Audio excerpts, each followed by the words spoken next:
आज सीपीसी का दूसरा चैप्टर है, दूसरा वीडियो है। इससे पहले हमने हिस्ट्री की बात करी थी। आज हम ऑब्जेक्ट और स्कोप की बात करेंगे सीपीसी में। चलिए स्टार्ट करते हैं ऑब्जेक्ट के साथ। ऑब्जेक्ट क्या है और स्कोप क्या क्या है इसके। दीवानी प्रक्रिया संहिता का क्या उद्देश्य एवं विशेष क्षेत्र है। ठीक है, उद्देश्य यानी कि ऑब्जेक्ट। यह संहिता भारत के दीवानी न्यायालयों में अनुसरण की जाने वाली प्रक्रिया से संबंधित विधि को समेकित व संशोधित करती है। इसमें एक केस है शांतानंद बनाम वासुदेवानंद AIR 1940 इलाहाबाद 225 FB। ये केस में जो बताया गया था वो मैंने बताया। यह संहिता उन साधनों तथा लिखितों का उल्लेख करती है जिनके द्वारा दीवानी न्यायालयों में न्याय किया जा सके। यह वाद दायर करने से लेकर अज्ञापन या आदेश के निष्पादन तक न्यायालयों तथा पक्षकारों के कार्यों को विनियमित करती है। अतः संहिता का अंतिम उद्देश्य निष्पक्ष रूप से तथा शीघ्रता से न्याय दिलाने के लिए भलीभांति परिभाषित तथा निश्चित प्रक्रिया का उपबंध करना है। संक्षेप में प्रक्रिया का उद्देश्य उन अवरोधों को हटाना है जो न्याय के फव्वारों के स्वतंत्र बहाव को रोकते हैं। अच्छा, मैं एक चीज़ आप सबसे क्लियर करना चाहती हूँ कि आप अगर सोचते हैं ना कि लैंग्वेज डिफ़िकल्ट है, तो दोस्तों लैंग्वेज तो डिफ़िकल्ट होगी ही होगी। अच्छा चलिए मान लीजिए अगर इसको आप शॉर्टकट में पढ़ भी लेते हैं, तो क्या आगे जाके जब आप प्रैक्टिस करेंगे, जब आपको एक एप्लीकेशन लिखने के लिए दिया जाएगा या फिर आप बड़ी बड़ी जो चीज़ें करने को होती हैं, वहाँ हम बेल कराते हैं, सब कुछ कराते हैं, वहाँ तो यही भाषा होती है। तब आप क्या करेंगे? उन्हीं ईजी लैंग्वेजेस को यूज़ करेंगे। वो तो एक्सेप्ट भी नहीं करते हैं। तो अच्छा होगा ना कि हम अभी से प्रैक्टिस करें इस लैंग्वेज की।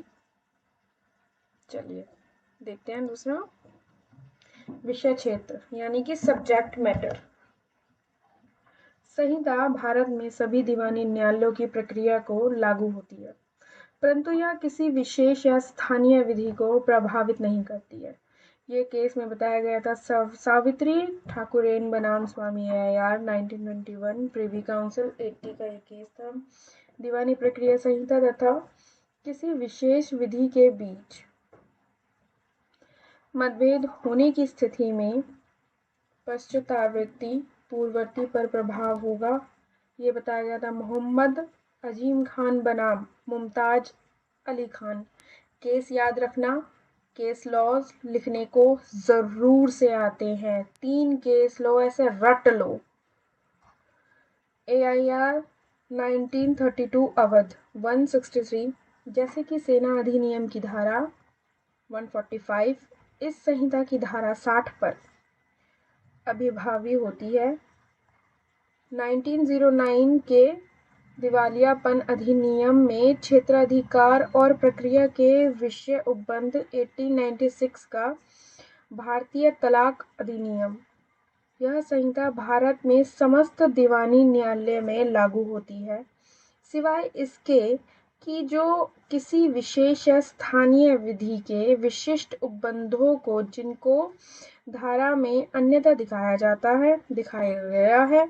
इस प्रकार यदि संहिता की कोई बात किसी विशेष विधि अथवा स्थानीय विधि की किसी बात के विरुद्ध है, तो यह संहिता उन असंगत उपबंधों पर उस सीमा तक प्रभावी न होगी कि वह उसको दबाकर लागू हो जाए। जैसे कि भारत के उच्चतम न्यायालय में अपील के लिए बनाए गए नियम कष्टकारी विधि के अंतर्गत विधिक प्रक्रिया एवं विभिन्न विषयों में ऋण संबंधी विधायी। उसी प्रकार आयकर अधिनियम की प्रक्रिया दीवानी प्रक्रिया नहीं है। अतः दीवानी क्षेत्राधिकार के प्रयोग में वादों तथा अपीलों से संबंधित नियम आयकर अधिनियम की प्रक्रिया में लागू नहीं होगी। ये बताया था एमगलेमेंट कॉन्शियल ट्रांस बनाम कृष्ण स्वामी AIR 1967 मद्रास 337। इस संहिता के लागू होने से विदेशियों को कोई छूट नहीं है। यथा स्मिथ बनाम India textile company AIR 1927 Allahabad 14। ये हमारा हो गया स्कोप और ऑब्जेक्ट। ये भी मैंने शॉर्ट में ही बताया है, इसको भी देख लीजिएगा, अच्छे से रट लीजिएगा, एग्जाम क्लियर करना है तो।